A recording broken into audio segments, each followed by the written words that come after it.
bigger event that we're having of the year. Before I introduce the speaker in a moment, I want to make sure everybody knows about our other big speaker who's coming next week. There's a poster around and on our website about Michael Shifter, who's the head of the Inter-American Dialogue in Washington and a very well-known writer and thinker and convener of events on Latin America. And he's going to be talking about Latin America. Well, the title of his talk is Latin American Flux, Political and Economic Changes. And I know he's going to put a special emphasis on Venezuela as well. So it should be a particularly interesting discussion with him. The talk is Wednesday, a week from today at 4 o'clock. So please check your email for that. But we're having of the year. Before I introduce the speaker in a moment, I want to make sure everybody knows about our other big speaker who's coming next week. There's a poster around and on our website about Michael Shifter, who's the head of the Inter-American Dialogue in Washington and a very well-known writer and thinker and convener of events on Latin America. And he's going to be talking about Latin America. Well, the title of his talk is Latin American Flux, Political and Economic Changes. And I know he's going to put a special emphasis on Venezuela as well. So it should be a particularly interesting discussion with him. The talk is Wednesday, a week from today at 4 o'clock. So please check your email for that. But today we also have another very exciting speaker. We've had two big speakers, and we're very happy that Moises Arce is going to be kicking off our year. Moises, as most of you probably know, is the chair at University of Missouri in Columbia, with the U, not an O. He is the author of a couple of books, one published by our own University of Pittsburgh Press, on resource extraction and protest in Peru. Also, and that was in 2014. Also, his other book is Market Reform in Society with Penn State Press in 2005. He's widely published on lots of these kind of issues, and I'm really interested in this particular talk that he's giving because it's not only about the problems of resource extraction, but how the public views issues on resource extraction, and it's in the comparative context between South Africa and Latin America. So looking forward to the talk, so thank you very much for being here. Thank you, Scott. Thank you again for the invitation to be here today. Just a quick note about your next speaker, Michael Shifter. He was head of the Ford Foundation in Peru a long time ago, and one time I interviewed him in Washington, D.C., and in his office there's a sign that says Ford Foundation. And it turns out that the military government kicked the Ford Foundation out of Peru in the late 70s, and he was the last director of the Ford Foundation. So ask him about that sign. Right. So my presentation is going to build on my book that was published by Pittsburgh 2014. The book sort of like talked about two big questions. One of them was trying to explain the variation of environmental conflicts, conflicts against the extraction of mineral resources within Peru. Right? And the quick story is that you have 5, 6 top regions in Peru. Regions are the equivalent of the state that are very wealthy when it comes to the revenues that they receive from mineral extraction. But there will be a few where you see a lot of conflicts, a lot of protests, but there will be also a few on the other end that experience none. So part of the puzzle in the book was trying to explain that variation. I'm going to skip that part. But the other one had to do with understanding the consequences of these protests, right? And when I was writing this book, and again we're looking at 2008, 2009, at least in Latin America, thinking about countries like Bolivia, Argentina, and Ecuador, there's a lot of literature that talk about how mobilizations were critical for the fall of a president, right? And Aníbal, some of your work on impeachment talk about, this kind of like large-scale mobilizations influence in removing a president for office. And at least in Peru, there was also a discussion that there were a lot of protests in Peru, and they are geographically dispersed, and they're in the North Peru, South Peru. They're very localized, but they don't have a big impact on anything. Right? So protests, at least the conventional wisdom was that a lot of mobilizations were basically localized and not with an impact on policy or any other matter. So the book talks about, throws in 3-4 different cases trying to explain actually the consequences of these protests in terms of policy or gains for the groups that will be affected by extraction. Right? In this presentation, and kind of like towards the middle, I will present the results of 2 surveys that I've done, one in Peru and one in South Africa, of proposed mining areas. And part of it is trying to understand people's attitudes about extraction and how is it that their expectation about potential benefits from mining shapes or changes their view towards mining. Okay. So just to put this in context, if you think about Latin America, there's data sets that will show you that the Latin American region, it actually has the highest level of environmental conflicts, more so than Africa. There will also be data sets, I think it's of MAL, that will show that Peru has the largest number of environmental conflicts, more so than any other country in Latin America. And the Peruvian sources will also tell you that environmental conflicts are the most common form of protest within Peru, right? And a lot of this is driven by, in between 2000 and 2013, you have soaring commodity prices, right? And so there will be a surge in terms of global investment in extractive industries. So just to give you a figure, in 2000, you have an estimate about $86 billion in terms of investment in the extractive sector. In 2013, it increases tenfold, approximately $735 billion, right? And Latin America captures actually about a quarter of that investment. Obviously, countries like Mexico, Chile, and Peru are top producers of minerals, and mining is part of the history of Latin America. So it's not new. I think the nature of some of these projects is different, but we can talk about that in the Q&A. So when I first started this project, there was a lot of confusion about what's happening with these environmental conflicts surrounding mining, right? And what I did is sort of like propose a simple typology or try to differentiate these conflicts, right? There are some conflicts that are clearly anti-mining, right? And those are in the category of what I call demanding rights, right? But there's other conflicts that are actually not opposed to extraction. In this case, protest is more a tool of trying to, bring the mining company to the negotiating table, get some concessions, and I call those demands for services.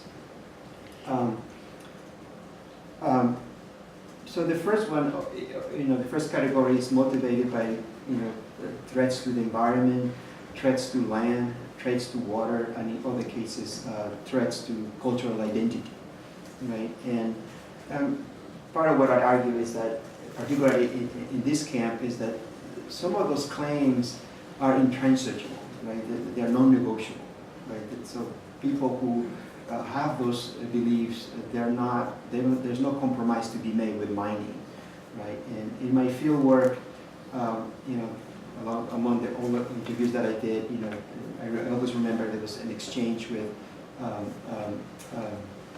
a community leader who will argue that, in Cajamarca in northern Peru, reaching oil, he would we're not opposed to mining, just not here. Right? That was his attitude. I'm happy with mining as long as it doesn't happen here in Cajamarca, right? So they have broader claims. They're not susceptible to negotiation, and so. But on the other side, when you think about services, right? And again, these are demands for employment, improvements for the community, and so forth. And what you see is a little bit intermittent protest, right? So that a protest takes place, the mining company makes a concession, and then they may have some peace for a few months, and then until a new issue comes up. then a new movement, and a new protest emerges, and then it goes away. So it's just like, up and it's like a cycle, right? The big difference is that in the first category, you do have the equivalent of a protest movement, right? You have leaders, they have organizations, they have resources, it's a movement. Whereas in this case, in the other case of the services, it's not really a movement, it's not an organization. Right? It's more sporadic, it's weekly organized, among other things. What we know, based on folks who have collected data about this, is that the most common type of protest that you will see, not just in Peru, but in Latin America and elsewhere, is protests related to services. Right? So in this case, mining has already started, right? And there may be problems with unfulfilled promises or contamination of water, among other things, right? But that's the most common form of protest, right? The ones on services, they are very rare. They generate a lot of publicity, not only in home countries, but abroad, right? And those are, if you want to call it, if you think about the commodity chain, is prior to extraction, right? So in other words, extraction hasn't taken place. It's about, there's a lot of momentum in extraction to take place, but it hasn't started, right?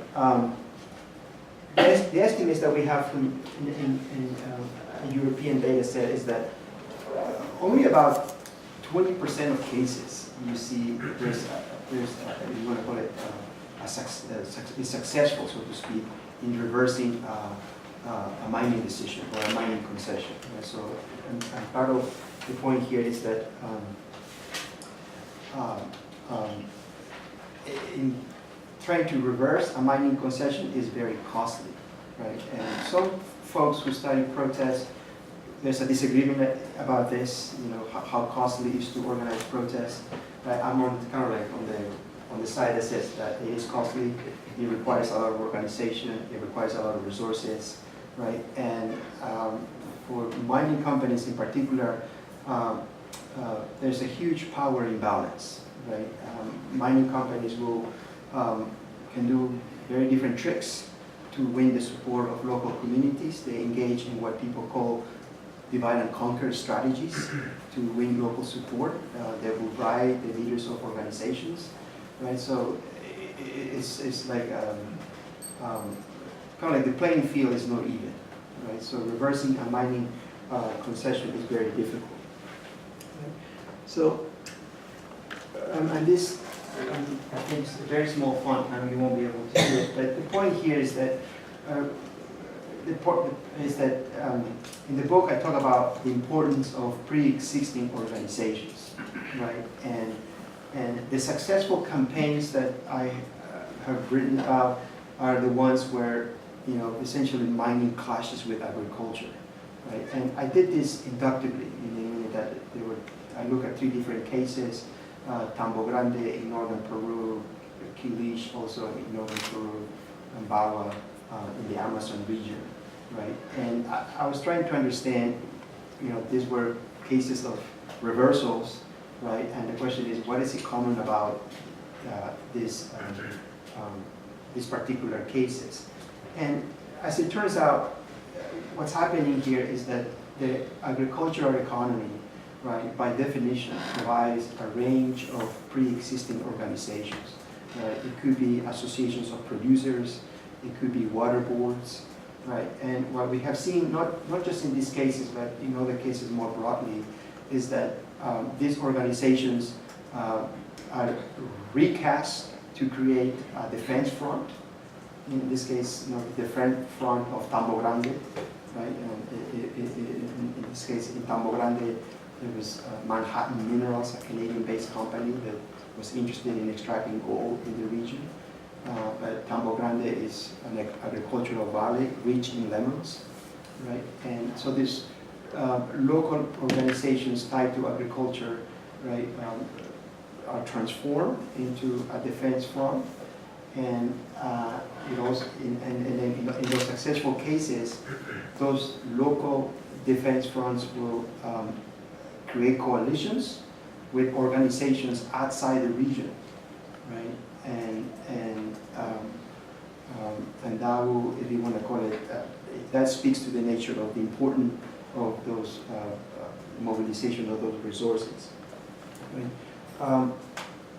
Just to give you an example, in this area where it says you have low competition with agriculture, right? And an example in there, I don't talk about it in the book, but it's Cerro de Pasco. This is in the central Andes in Peru.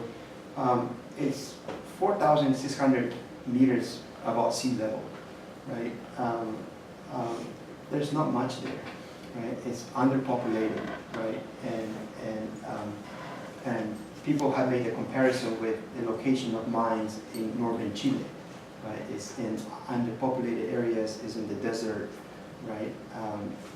So you will expect that extraction will deepen, right? And that's a little bit of the history. But when mining crashes with some other activity, in this case, agriculture, you're likely to see something else, right? And just before I make the transition, so again, I can talk about the other cases in the Q&A. So in the case of Tambo Grande, if you have these local organizations that are recast into something new, that will be an example of association of power, right? But if these local organizations create coalitions with other organizations outside the region, that will be an example of collective power, right? And the strategic framing, borrowing from the literature of political process theory, is what allows to build or create collective power. In the case of Tambo Grande, it has been very well documented. Tambo Grande is reaching lemons, right? And the producers of lemons will argue that an attack on lemon is an attack on Peruvian identity because of the ceviche. So that's that was the campaign. If you destroy the valley, you are destroying Peruvian identity. But that's the strategic framing, right? So in the other case, like Kirish, and very, people will talk about, water is more precious than gold, right? And themes along those lines, but those will be the frames that people will use to get other, more people involved in these campaigns. Okay. So let me move forward. So in this sort of like second phase of my work, I'm still looking at cases of demands for rights. Again, these are the less common type of protests. This is where you see strong organizations, sustained campaigns, right? So I have done 2 surveys, one in Tía María, in the region of Arequipa, Peru, and the other one in the proposed coal mine project in Fuleni in the province of KwaZulu-Natal in South Africa. And the one in Nicaragua, I'm going to roll out in about a couple months, but it's also about mining. So this is the pre-extraction. The government has made a concession, but there's resistance, right? And part of the survey is trying to understand the variation of views, either in support or opposition to mining. Okay. So just to give you an example about this, again, this is the map of the region of this is the province of Islay. This is within the region of Arequipa, right?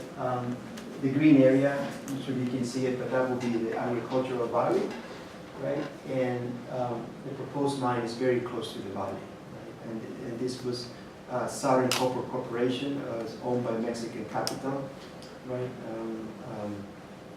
And it will be very similar. It's like the same movie that took place in Tambo Grande, right? The local producers will create, recast their pre-existing organizations into a defense front. This will be the defense front of Tía María, right? They will also build coalitions with other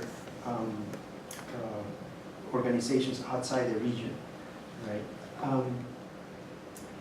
Tía María, it actually goes back to the government of Toledo in 2011. That's like when the government was interested in Tía María.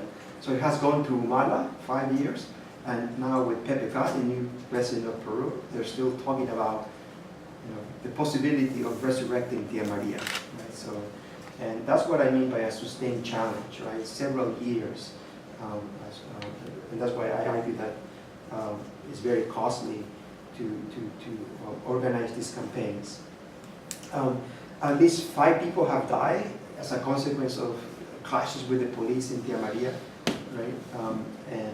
But the government is, the magnitude of this project, kind of like the expected revenues that it will generate to the government, right? There's the motivation for the government is not going to go away.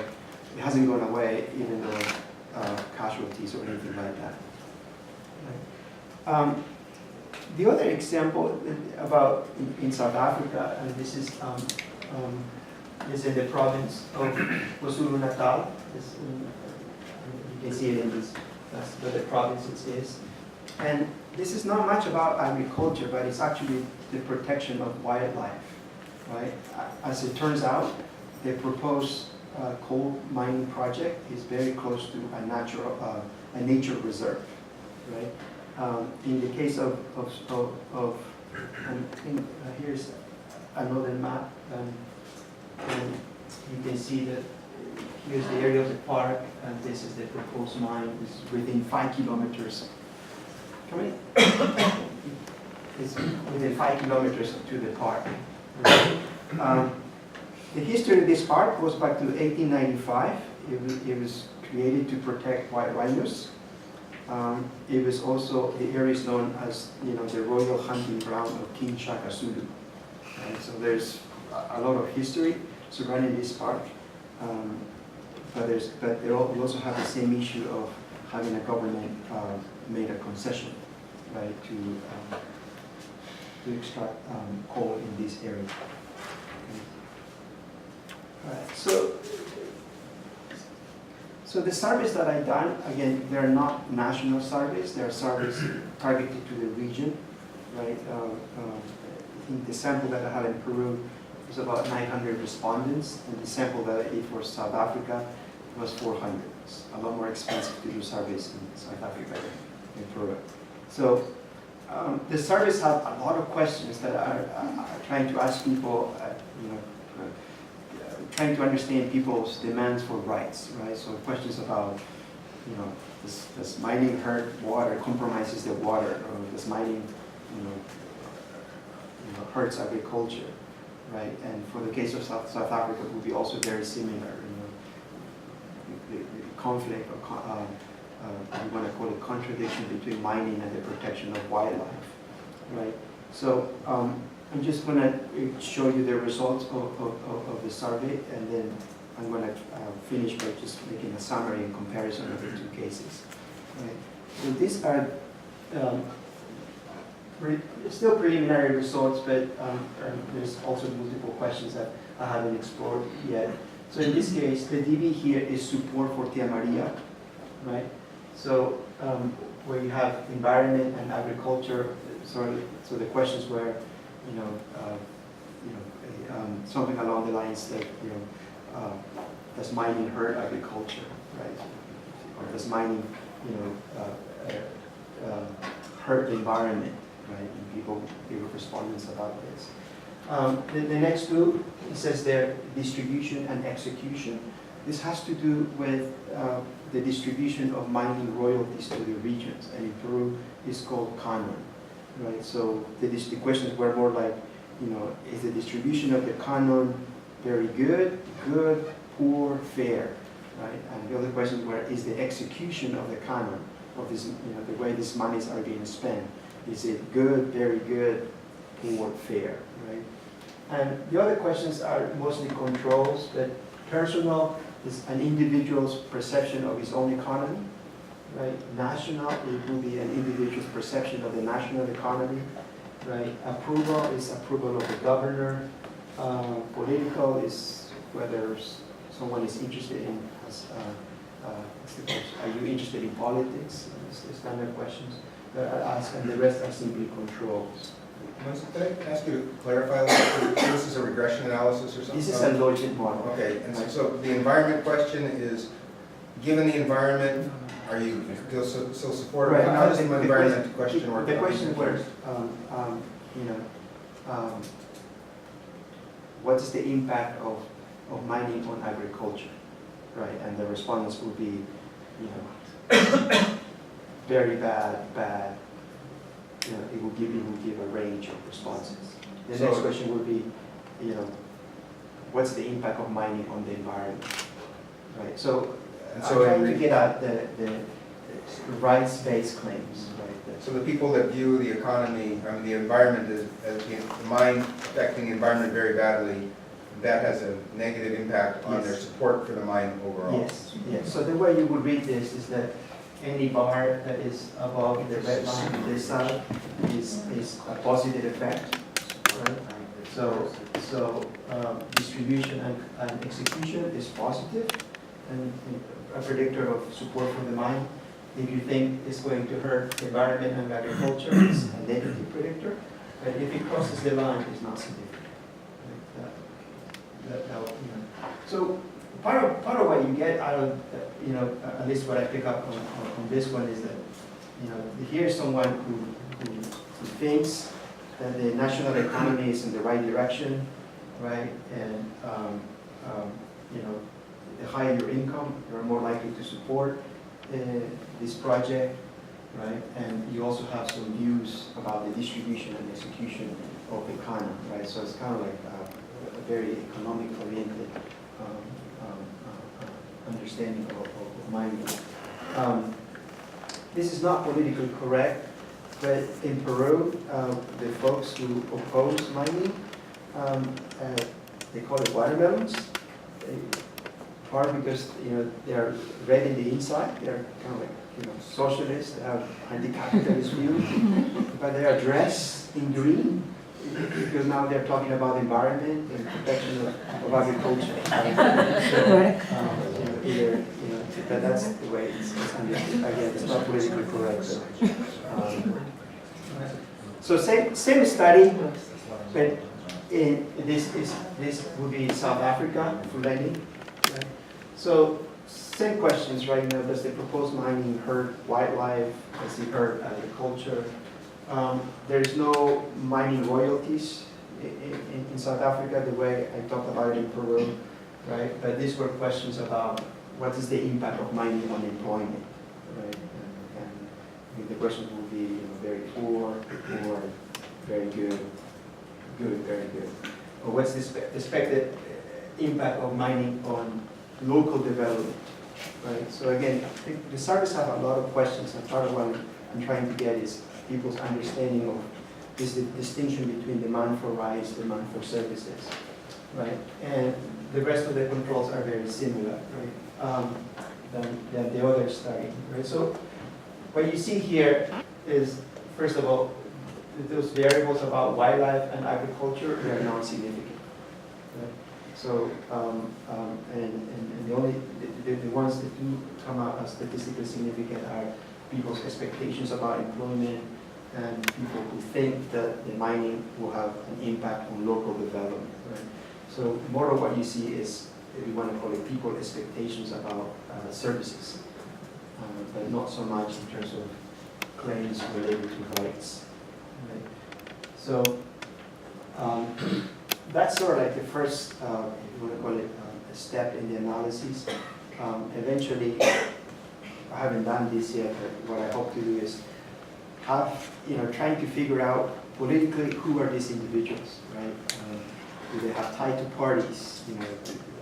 How do they participate in politics? Are they more or less engaged in organizations? Right? Those are subsequent questions that I'm not there yet. Being chair doesn't help, but eventually I will get to those questions. All right. So just to a quick summary of the two. Right. In the case of Tia Maria, there is. I'm trying to understand those differences. Right. So there's a history of mining. Right. Southern Corporation has a presence in Arequipa, and this goes back to the 60s and 70s. At some point, it was the third largest mining company in Peru. Right. So the residents of Arequipa are sort of like aware that mining has been good to the economy, right? And so there's definitely a history of mining in the region. Many, there isn't, is brand new. It's really, there's a coal mine very close to Fuleni, but it's 5-6 years old. So it's not, there's not much going on there. In terms of the commodity chain, again, these are campaigns that are at the stage of concession, right? Again, the point here is that you can see protests break out in different stages, right? But now we're talking about when the concession has been made, that there's no exploration or there's no extraction, right? What I noticed too from my field work is that Fuleni is very rural, right? To the point where, if you go there in a vehicle that has not been seen before, people will stop you and ask you, who are you, right? So, and you don't go to those areas on your own. You have to have someone, a local resident, go with you, and so he or she can introduce you to the areas. Right? It's very rural, it's very isolated. A little bit fits the how you call it, the conventional wisdom that mining companies will go to rural areas where they know that they're not going to see a lot of resistance, where they know that they will have the green light, so to speak, to start extraction. Right.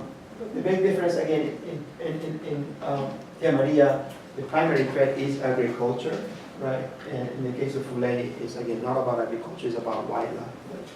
And one of the things that I actually, you've probably seen this, Scott, anybody, is like you write something, and then later on, years later, you figure out, it was actually this, right? So one of the things I pick up on my book is that I don't talk about this in the book, I don't use that language, but the successful cases that we have seen about reversal of mining has to do a lot with agricultural elites, right? So, and again, I don't use that terminology in the book, those cases, and the same is happening in Tia Maria, right? That you have agricultural elites that are very well connected to the community, right? They are leaders of those organizations. There are strong organizations, and there's a little bit of, if you want to call it, feedback, right? Because in the beginning, when we were talking about water boards or associations of producers, I was very skeptical, because it's like, how big are those organizations, right? But it turns out that a lot of those folks who are in those organizations, they do, their kids go to the same school, right? They participate in the same festivities of the community, right? They organize those communities. So there's, if you want to call it, a lot of quote-unquote social capital, right? But what it means is that those organizations are checking on the leaders, right? So when mining companies try to co-opt those leaders, those organizations serve as a check on leaders. And at the same time, it means that leaders have actually better control of those organizations in terms of the direction of the movement protests, right? So, and in case of, quick example, in Tambo Grande, the leaders organized a referendum, right? The first referendum against mining. And if it was a referendum that is not coded in the books, there's no constitution, there's no article in the constitution that allows that a community can organize a referendum. Right?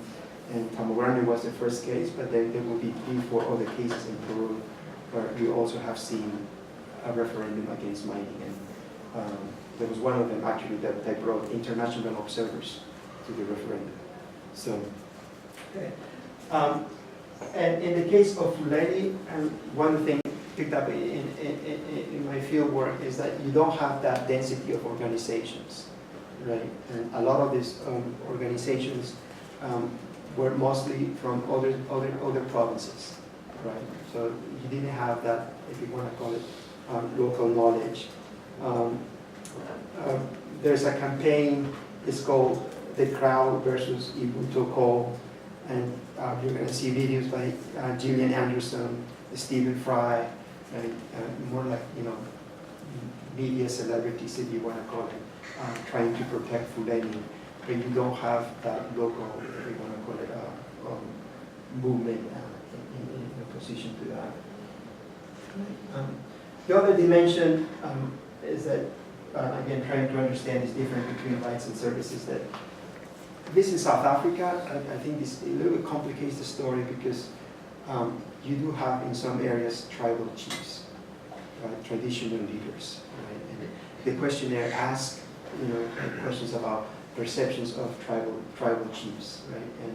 And what we have seen, at least in the cases that I'm aware in South Africa, is that if the tribal chief is okay with mining, then mining goes ahead, right?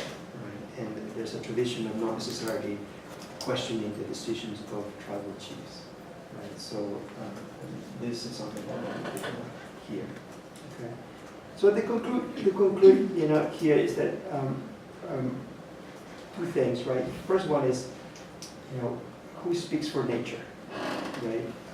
I guess what I see in Tia Maria is those agricultural elites, right? And there's a case out there like the protection of wildlife, who is not clear, at least for now, who is speaking for wildlife. Right? It's kind of like a collective group. And the other one came out with a conversation with Scott earlier today, right? So, there's a discussion about so-called environmental Kuznets curves, right? So it may be the case that some countries, when they reach a certain level of development, right, then the population will be, more, if you want to call it, have stronger views about the environment, about wildlife. But in this case, I'm looking at developing economies like Peru, like South Africa. And what I see is that a lot of those environmental attitudes are very fluid, that they're not very strong. So to pick up a case like Tia Maria, and hopefully the results from Nicaragua will show the same, that you have, it's a stronger attitude, so to speak. It will be good to see. So let me stop here, and then I'm happy to take any questions.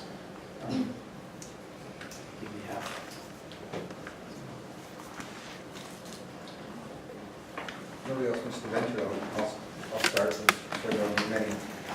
First, one of the things with the Kuznets curve, again, we were somewhat disagreeing because I said that you have the same thing in West Virginia, or coal miners also support jobs over environment. But let me leave that aside. I mean, one of the things I wanted to talk about, your findings are really important, and the difference between the two countries is really interesting, that you have a significant relationship in Peru, but an insignificant relationship in South Africa, the jobs, wildlife, environment trade-off.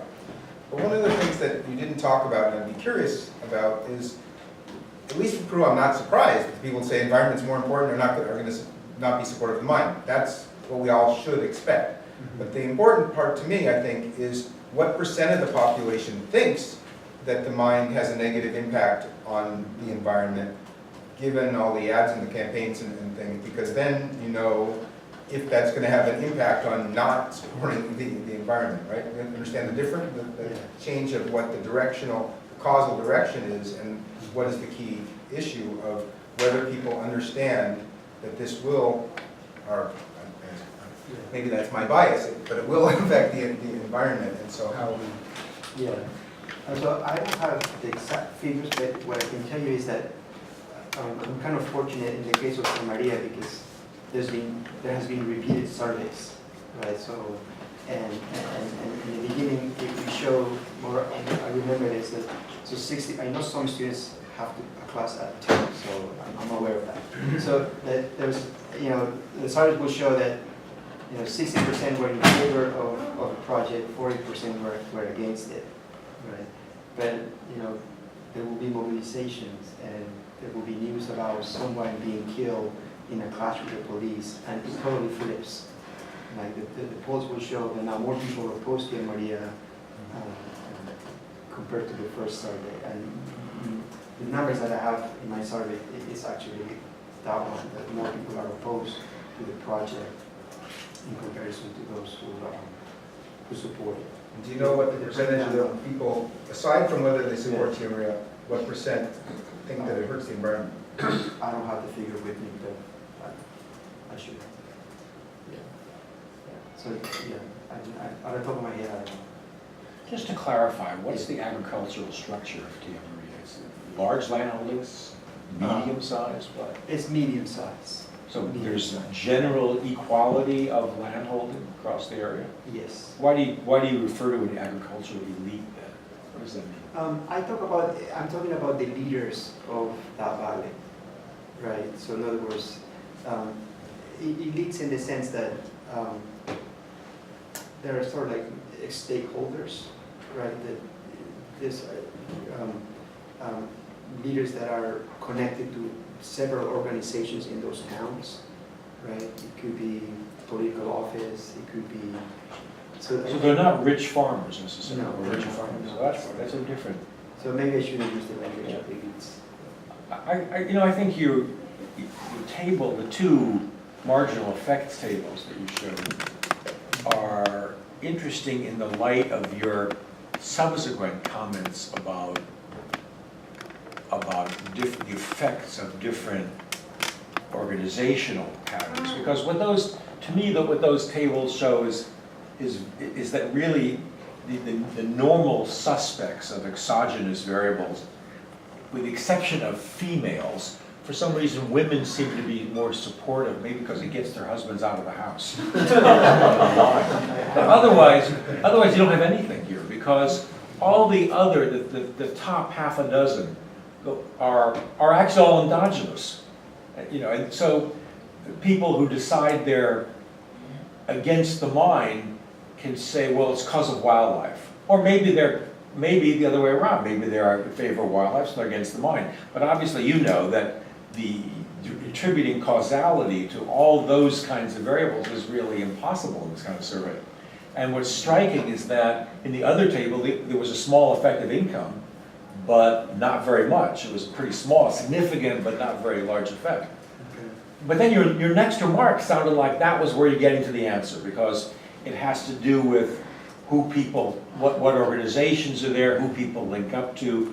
Partisanship in Peru must be I would guess, to be a fairly weak effect, right? Yeah. Given the nature of Peruvian parties.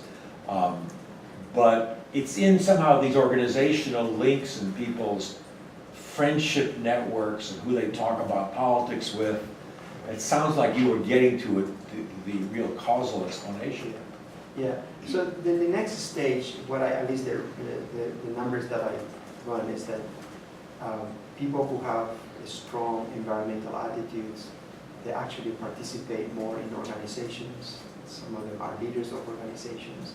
So they have a very community-oriented view of life, if you want to call it. So, but that's chapter 3. Do you have questions in the survey about who you talk about politics with? Yes, yes.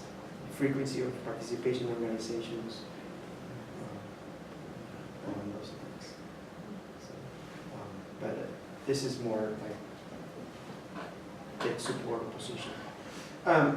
But maybe I didn't explain this very well in the beginning, but so a lot of what we know about these cases is that, kind of like the voices of opposition are well known. We read them in the news. We know what they're framed, so to speak. But there's variation, right, within a specific region. There's some folks who are actually in favor of the project, right, and a little bit of those who are in support are kind of like, what do you call it? They have a collective action problem, right? Because the ones who are opposed, they already solved their collective action problem. But the ones who are in favor, but we know they're out there.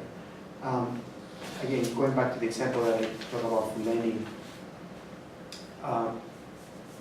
and it was very clear that at least the youth, right, that once they finish high school, right, that those families don't have the income to send those kids to college, right? So they are basically stuck, right? And when the mining comes up and says there may be jobs down the line, at least in conversations I didn't pick up in the survey, they are very this is a great idea. Right? But older generations will argue, this will totally destroy the community, it will destroy the town. Right? They are against it. But I'm thankful for your questions about thinking. Well, that suggests if you have a question, if you know the ages of people's children, Right. that really might influence their attitudes if they have kids about to get out of high school or in that pipeline, that might change their attitudes.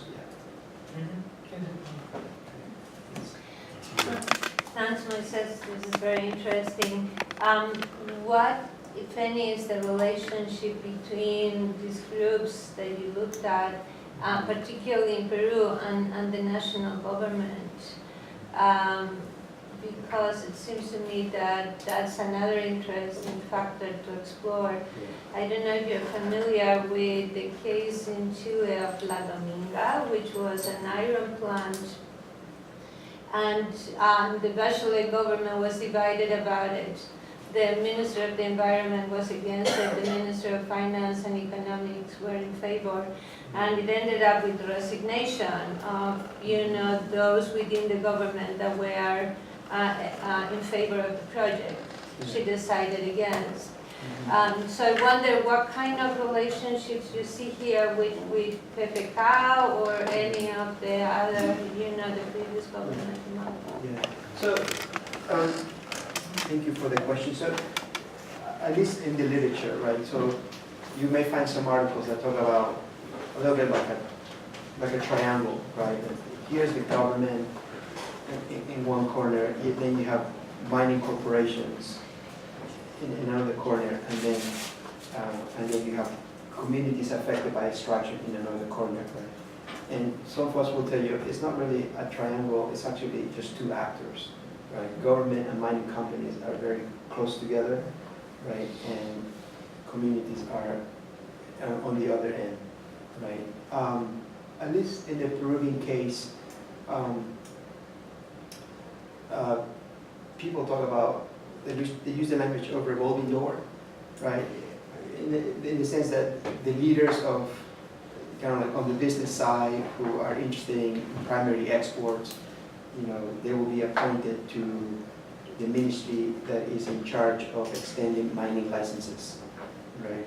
And they will also point out that the ministry in charge of extending, providing mining licenses is also in charge of environmental protection, right? So it's a little bit of a contradiction because, it's kind of like, I'm going to give a concession with my right hand, I'm going to take care of the environment with my left hand, and you can't do both, right? So, and there's been a lot of continuity in Peru. Even, we've seen different governments, but since, we talked about this earlier, since Fujimori, the government has maintained this open door to foreign investment, and so there's a lot of collaboration with government and mining companies.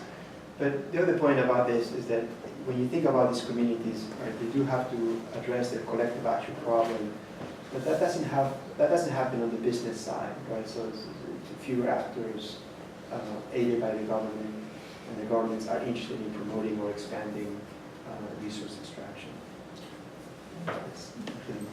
Maybe I agree with you completely, but at the same time, there is this revolving door, but there is a lot of political cost on the government, because they have suffered a lot of losses and a lot of ministers and a lot of going back and say, okay, we're not doing it. Yes. I mean, the case of Chinchero, the case of Bagua, it was huge political cost for the government. Yes. So, yeah. And I was curious to see if you have the protest side, but you don't have the other side that is like trying to. So I see that the role also in the government. Yeah, I mean, that's a good point. I mean, there's been resignations when, some of these protests, escalated. I mean, a recent example was Bagua. That was one of the cases cited in my book. This happened in 2009, June 2009. So for those of you who are not familiar, so there was a clash with the police in Bagua, and about 33 people died on the same day. Right? And right after that, there was like resignations at the Prime Minister, and the Peruvian government tried to do what you call a truth commission on what happened in Bagua. And but this is the APRA government, right? And this is when it gets political. That instead of creating one commission, they created 4 reports, right? So there was the APRA interpretation of what happened in Bagua. There was this other party interpretation of what happened in Bagua. So the idea was to like diffuse the blame as much as broad as possible. I agree with you that there's definitely a cost on the government. Yes. Okay. Thank you. I think it's really interesting and relevant. I just wonder if you have a place in your narrative or your story for the local governments, because I've been here about what's the relationship between these groups and the mayor of these groups activates later to try to get, the municipality. So it's something we should try to, we should see, some sort of interaction there, or it's just doesn't matter this level of government. No, at least the cases that I'm familiar with, it's not easy to predict what the position of local governments are from the start. By local governments, I'm talking about the mayor or maybe the governor of the province, right? What I have seen is that they're more opportunistas, right? That, in other words, their position changes. Right? I mean, even in the Tambo Grande case, initially, he was okay with the project, but as he saw that more and more people were opposed to the project, then the government eventually became opposed to the project. So I didn't mention this, but some of the consequences that we have seen in Peru is kind of the formation of a green party, right? And a lot of this have ties to extraction or mining areas, right? And some of them have run for office, and I think right now they have 2 members in Congress, right? But the position of local mayors it varies by cases. I don't think it will be very difficult to generalize how they behave.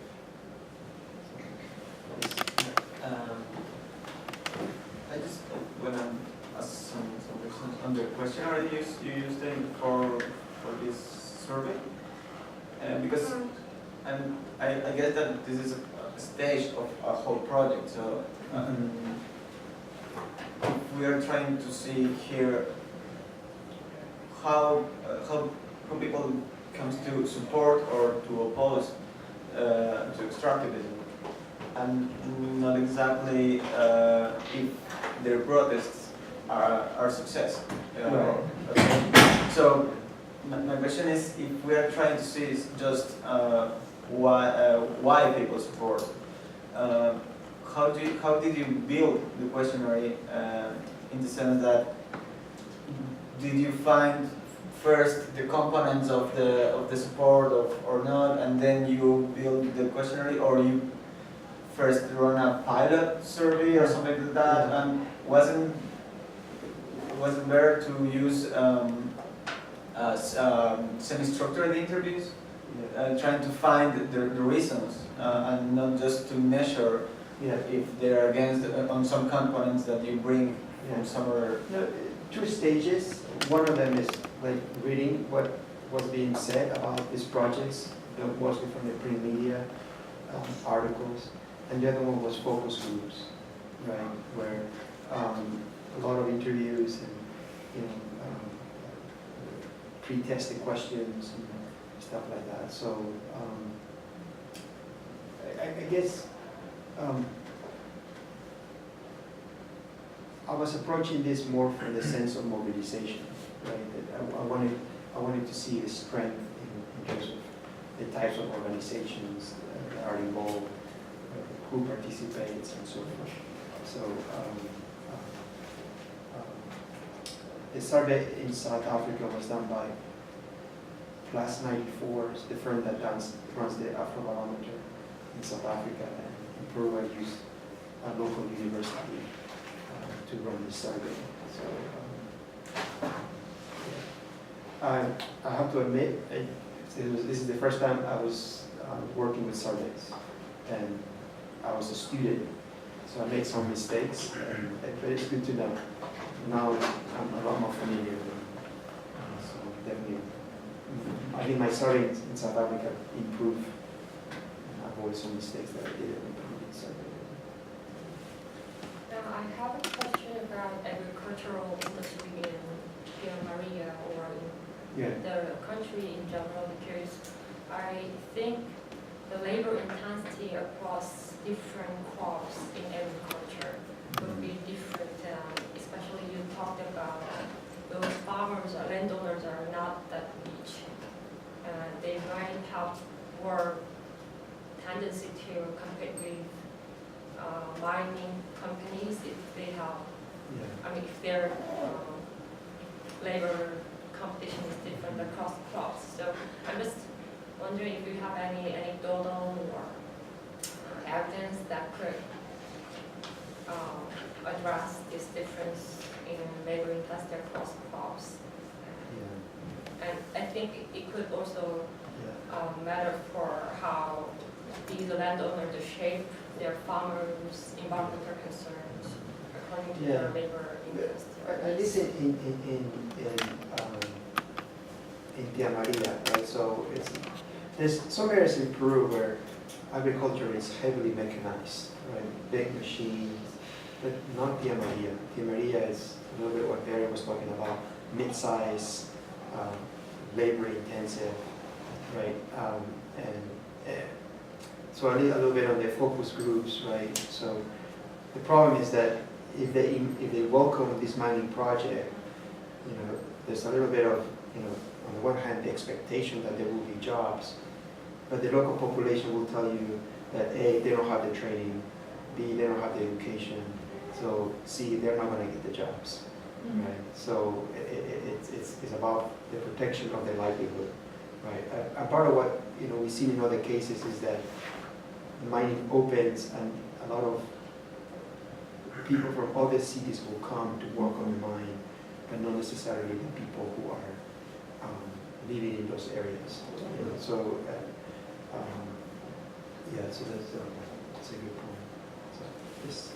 I have a question about the referendums. So Okay. you're saying that they don't have any power or weight to them, right? So are people taking it seriously, like the government? Because referendums seem more like for the rights and not for the services, right? So it's like stopping the mining. Yes. Because like in other Latin American countries that are starting to do that, the World Trade Organization is coming in and saying, no, that's going against like these free trade agreements. I was just wondering, what is that?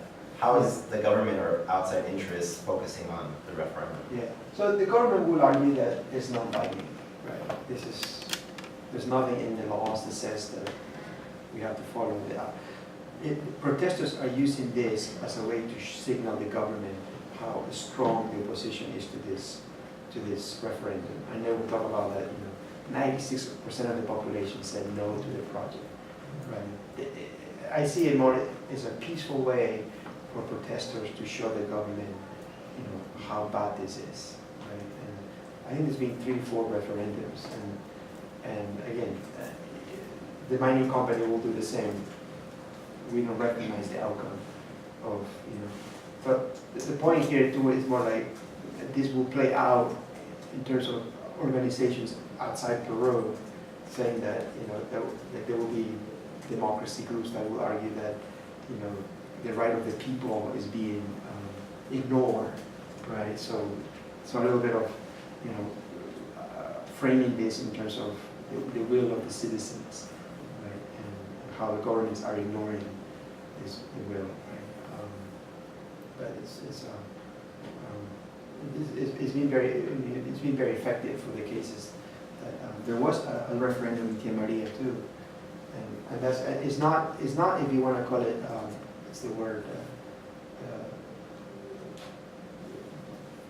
the layer of the cake, because there was a referendum in Tia Maria in 2012 or 2013. So we're still talking about Tia Maria. Kuczynski still wants to open Tia Maria, so obviously either the government has completely forgotten about the referendum, or maybe they will do another referendum and see what has changed. You also had a question.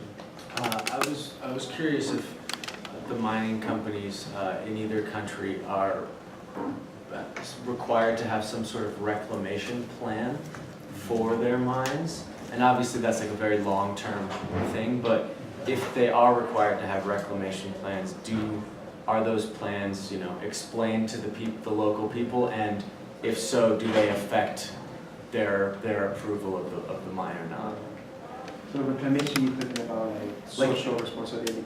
Right, like after they're done in a certain area, they've mined out what they need, are they beholden to replace that land in the way that it was to the best of their ability? So what we know is that, at least the cases I'm familiar with, is that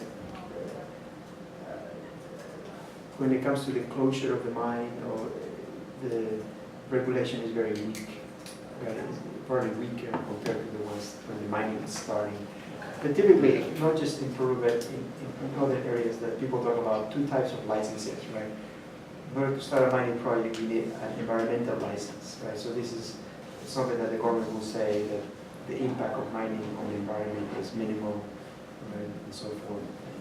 And the other one is the so-called social license, right? So mining companies have to negotiate with the communities, and they're going to provide things that they will improve during the period of the mine, right? But there's also literature that will tell you that those social plans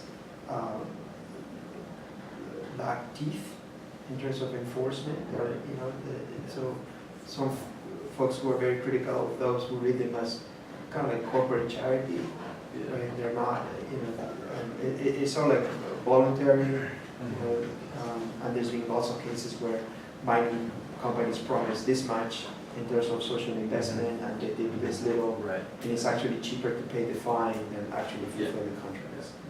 So, those will be the two licenses. Yes.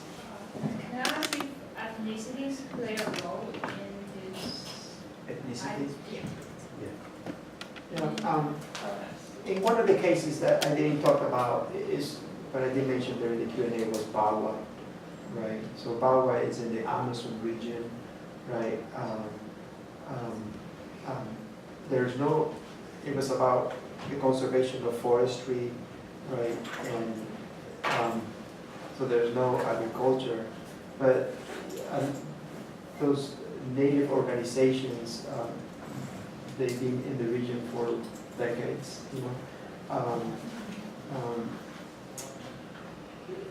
when the government said that they were, when the Garcia government said they were going to go ahead with the opening of the Amazon, they called for what I call, quote unquote, an Amazon strike, and it literally shut down 2-3 Amazon regions very quickly, right? And it goes to speak how well connected they were to other indigenous native organizations in the area, right? And they, for them it was the defense of land, right? Land equals mother, right?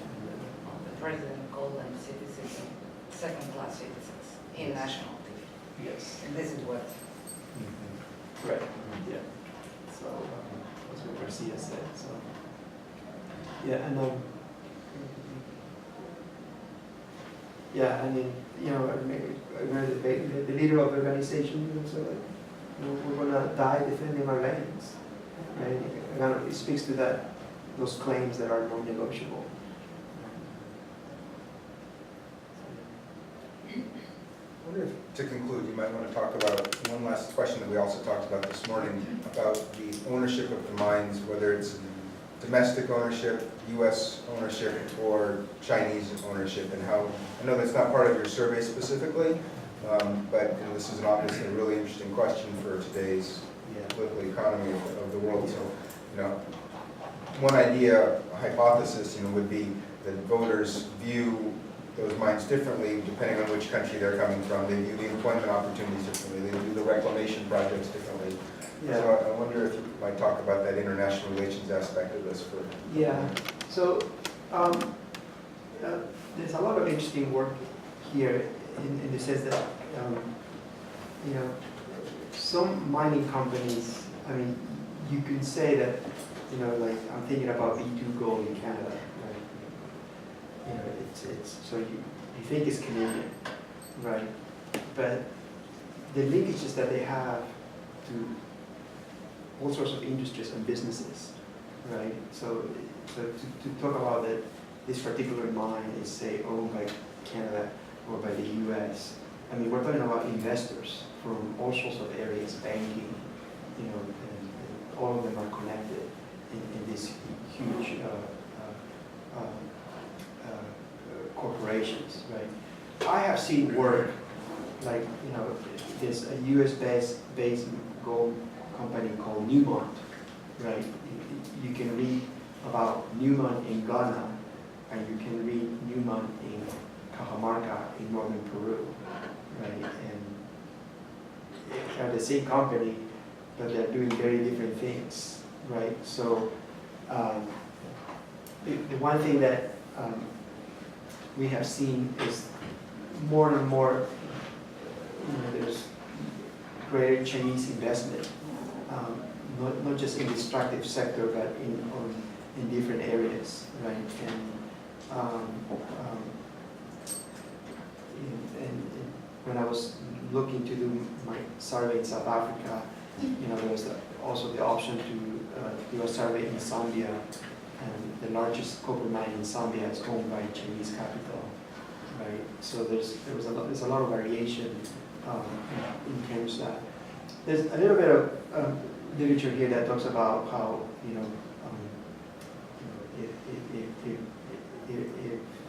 if the environmental standards of the home country are this high, you know, are they going to bring those standards to the recipient countries, right?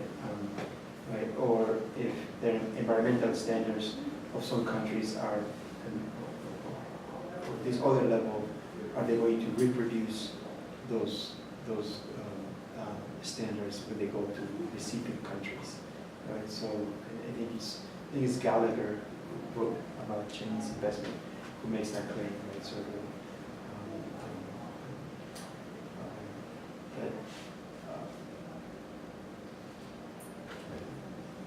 I have to say that when I look at the structure of some of these mining companies, it looks like a spider web.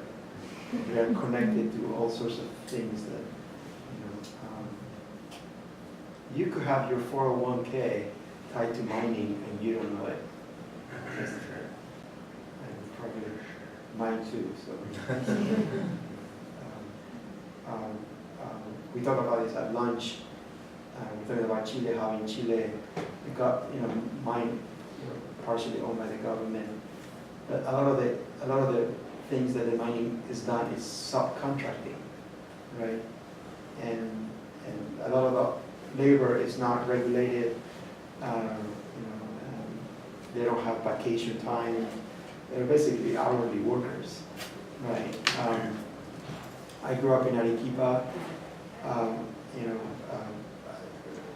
I co-own what used to be my folks' home in Arequipa, and right now we're rented the house, and they pay good money.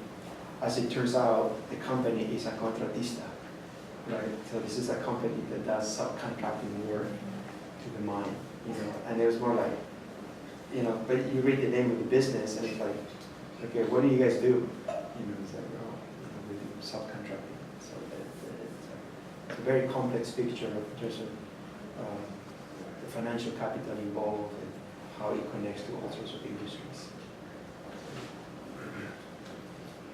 Thank you very much.